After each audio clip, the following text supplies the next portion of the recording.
How's it going? Welcome back to Travel with Sarah. We are talking today about the 5 reasons why you should work in the travel industry. I know what you're thinking. I already have a job. I like to travel for fun. Why ruin it? It's almost like going to Disneyland versus working at Disneyland. And I'm a little biased. I work in the travel industry. If you like this kind of thing, stick around and I will be back every single week with more travel news, travel technology, and corporate travel content.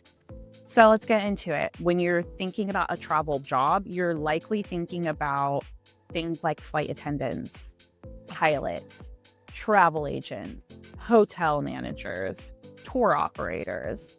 And these are the people that are the most visible in the industry. They are the warriors, the bedrock of the industry, but they are not the entirety. There's a huge organization and corporate side to travel that I'm hoping you're interested in learning about today.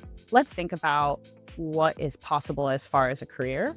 Flight attendants start out at about 22,000 Great British pounds a year, going up to 25 in their first few years, especially if they are earning commission from in-flight sales. Tenured flight attendants can earn up to 40, 50, 60,000 pounds a year. And then, of course, there's the benefits that come with that. So if you're a flight attendant, you have flight benefits. That basically means that you can fly standby around the world on the carrier that you work for. You can usually take someone with you. We love flight benefits. The people that you see at the front line, like flight attendants, are not necessarily earning as much as their corporate counterpart, but they are enjoying a lot of the big tier benefits as far as being able to fly anywhere in the world whenever they want to. Then you have pilots. They definitely make more money. I think pilots are the most glamorous job in the travel industry, starting out at 40,000 when you first finish your flight school, and then going up to 70. If you become a captain, you could be earning up to 150,000 pounds a year. And if you've got those international routes, that becomes even more and more lucrative. Then you have travel agents. Travel agents could be high street, personal home agents, advisors. They could be luxury experience providers. That ranges from 22,000 pounds if you're starting out as an agent at high street retailer type agency, all the way up to 150,000 pounds, depending on whether or not you've got your own business or if you're dealing with leisure clients and you've got a major compensation package to go along with that. Yeah, so it can be really lucrative even when you're in those customer-centric roles.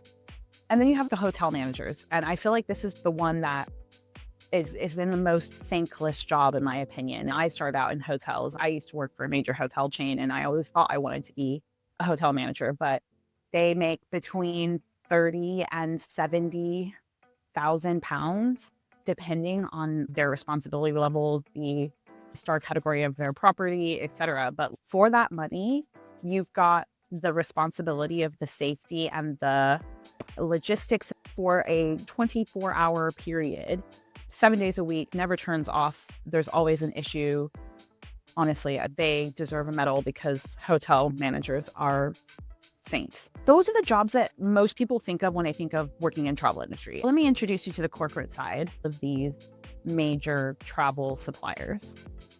If you are a hotel, you will have an entire hotel sales team whose job it is to sell their conference spaces, sell to corporate clients. So those clients have a preferred corporate rate for staying at that hotel. There's a corporate ladder that would oversee the hotel's operations.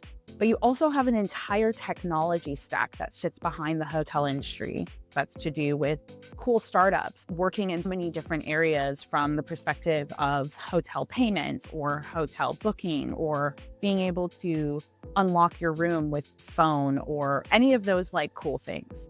That same type of operation exists within airlines. You'll have teams within airlines whose job it is to do normal things: HR, accounting, legal, marketing, operation, sales, technology. All of those things exist and you get flight benefit.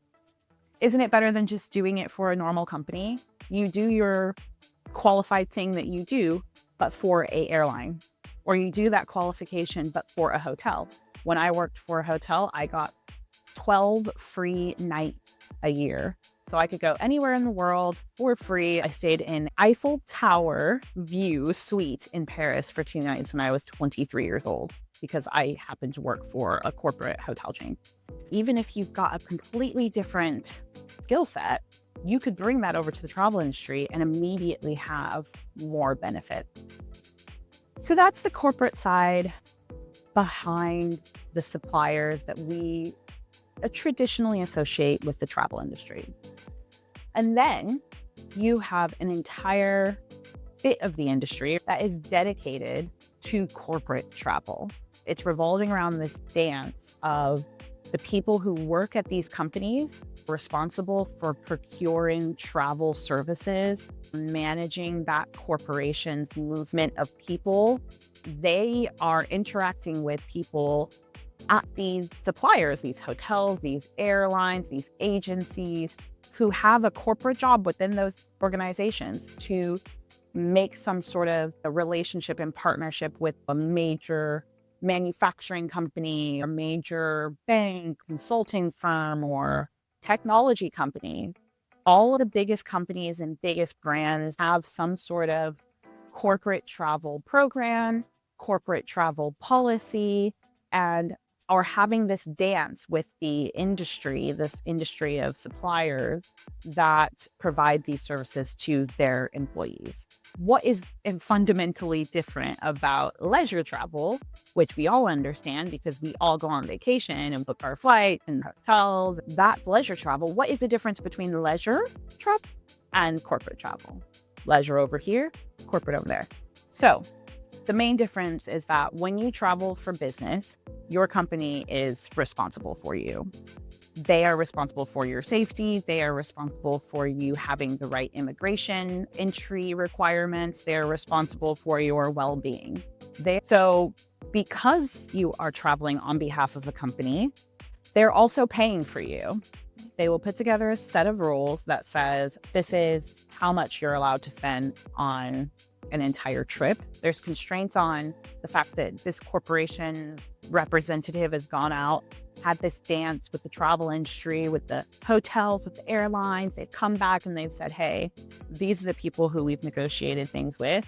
I want you to book with that airline, this hotel when you get there, that car company. And those are the rules that are put in place for the traveler to follow. The last thing about business travel that's different to leisure is you're going for a reason.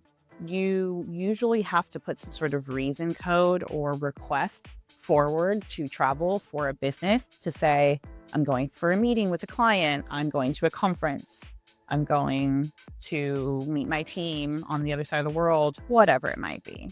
Part of that means that you then have a need to be refreshed when you get there. That's where business class has come from. Business class basically means these people are likely going to put on a suit, walk out of this airport and straight into a meeting, and potentially leave that meeting, walk straight out of that building and back onto a plane to go back to where they came from. The company is going to want to understand what the return on investment for that trip has been. It's a completely different mindset when you're traveling for work, which is where business class comes from. There's so many services that these business travelers need. There is a very clear revenue-driven approach to corporate travel that allows for more money to be made and more jobs to exist. I wanted to just give you an understanding for the depth and breadth that there is in the travel industry beyond the forward-facing people you encounter, also from the perspective of what is corporate travel, why you should join the industry, why you should work in travel, why you should bring your skills to travel. Here's the 5 reasons. The first reason why you should work in travel, it's a truly global experience. You'll have a global and fully exposed experience, one that allows you to enrich your own life, learn about new cultures, and create connections. And because you are potentially working in a global environment, it will also take you around the world. So that brings me to the second reason that you should join the travel industry. This is an industry that allows you to travel. If you have that global team, you're likely going to need to meet that team. Or if you have customers all over the globe, you're going to have to see them. It's an industry that is fully connected across the globe. And there could be regional nuances which allow you to move within your region most of the time, but there will always be some component of travel. And you get travel discounts through working for the travel industry. That looks like free hotel stays that we talked about, or you might have free flight benefits, but there's so many cool travel discounts that you can get either to travel for work or leisure. The third reason you should work in the travel industry is because you get a lot of insider knowledge. You get insider knowledge by basically being with the people who know what's going on in those big suppliers. That insider knowledge of how to get better loyalty points or somebody that can just upgrade you to a different loyalty tier. You also have insider knowledge from the perspective of knowing how airlines and hotels actually price their products so that you can get an understanding for demand and when you should be purchasing certain flight, hotel, rail tickets. And having that insider knowledge then allows you to behave in expert ways when you're booking your own travel and to sometimes call someone in your connections around the world or somebody that you might know at a particular airline. You can't underestimate how those insider pieces of information, connections, and your ability to travel with all of those discounts. The reason number 4 that you should work in corporate travel or in the travel industry is you might have way more opportunity to work in a remote role if you're working in the travel industry. That role might put stipulations on the fact that you have to be based in the US or you have to be based in a tax jurisdiction like the UK or wherever they want you to be based. But ultimately, you don't have to go into an office. The majority of companies have a work from anywhere scheme. You can pretty much create your life around working from home, working virtually, working from another location, and still having the ability to do your global job, working from different time zones. I know I've really enjoyed being able to go back to my home in California, wake up at the crack of dawn, work UK hours, and then have the rest of the afternoon to myself. And it's difficult to do that in a lot of different industries. But in travel, they totally get it. And everyone's pretty up to date when it comes to what the time zones are saying. And last but not least, the number 5 reason why you should work in travel is because you can truly make an impact. Travel is a personal and emotive subject. People are really anxious about travel a lot of the time, whether they're scared of flying or they need to have some understanding for how things are going to go ahead of time, which is nearly impossible, delays, disruption. Travel is really emotive in a lot of different ways. People are traveling for a lot of really important reasons. It could be presentation of a lifetime, or it could be visiting friends and family, or loved ones, or someone important to you. It could be for any reason that you are getting on that plane and making that journey. Being a part of making the technology that helps us to travel around the world more sustainably, or being a part of a solution to help people keep their identity safe, or just to help them feel less anxious about the whole process. There's so many different ways in which you can make an impact on something that is extremely emotive and personal to a lot of people. And it can make an impact on how that trip ends up affecting their life as well. I think it's really rewarding, and a lot of people potentially see travel as a frivolous thing, and it is extremely frivolous from the perspective of it's a luxury. It's something that you get to do. So really, travel is a luxury, and there's so many different ways in which travel affects certain people's lives. And if you get to be one of the people who is making the most out of it, then you are doing well in life. So that is the 5 reasons why you should join the travel industry.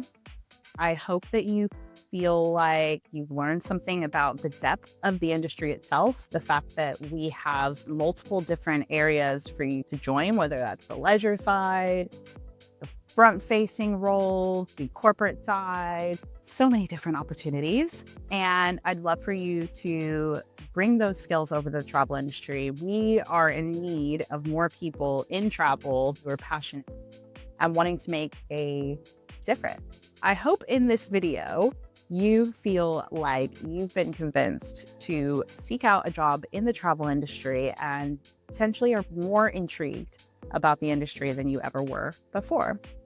If you like this kind of thing, I really enjoy making these videos. If you are enjoying this travel content, please stick around and I'll be back next week with more videos. This has been Travel with Sarah. Stay fun, stay sweet, chase those vibes, and have a good time.